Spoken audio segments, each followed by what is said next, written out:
How to find phone number on iPhone. To get started, first of all go ahead and open up the Settings application on your phone. Once you're here, scroll down to the end and tap on Apps. You can view all your phone apps over here. Scroll down the main list of settings until you find and tap on Messages. In the Messages menu, you will find your phone number on the option Send and Receive. Alternatively, to find your phone number, go back to the main Settings menu. Scroll down to find and tap on the phone icon.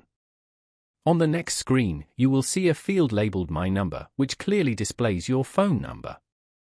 Whether you have a new SIM card and haven't memorized your number yet, or you simply need to find it quickly to share with someone, you can find your phone number by these methods.